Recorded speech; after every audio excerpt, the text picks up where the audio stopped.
Imagine this. You're at the front desk, a friend walks in and asks, "Hey, is my neighbor patient here?" Without thinking, you almost answer. That split second could be a HIPAA violation. This training will help you avoid moments like that.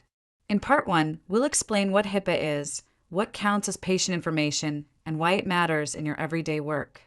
HIPAA stands for the Health Insurance, Portability, and Accountability Act. For our daily work, you can think of HIPAA as the law that tells us how to protect patient health information. It sets clear rules for how we use, share, and secure information about our patients, whether it's on paper, on a computer, or in conversation. HIPAA protects something called PHI, or Protected Health Information. PHI is any information that can identify a patient and relates to their health, their care, or how their care is paid for.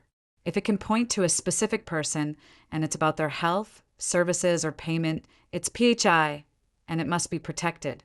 Some PHI is basic identifying information. This includes things like names, addresses, birth dates, and phone numbers when they are tied to a patient. On their own, these details might seem harmless, but when they're connected to a person receiving care, they become protected information under HIPAA. PHI also includes medical content like medical records, diagnoses, test results, and treatment plans. This is often the most sensitive information we handle. Sharing it improperly, even by accident, can damage a patient's trust and violate HIPAA. Financial information tied to a patient is also PHI. This includes insurance details, account or member numbers, and billing records. When these details are connected to a specific person receiving care, they are protected and must be handled just as carefully as medical records. Here's something many people overlook. Even the fact that someone is a patient at our clinic is PHI. Telling a neighbor, "Yes, I saw that person here today," or confirming that someone has an appointment can be a HIPAA violation if it's not for a valid work reason. Protecting PHI matters for three big reasons. First, it builds trust. Patients need to feel safe sharing personal details. Second, it's the law. HIPAA sets legal requirements we must follow.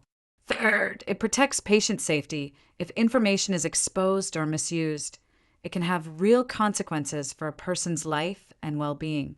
Now that you understand what HIPAA is and what counts as PHI, the next parts of this training will go deeper.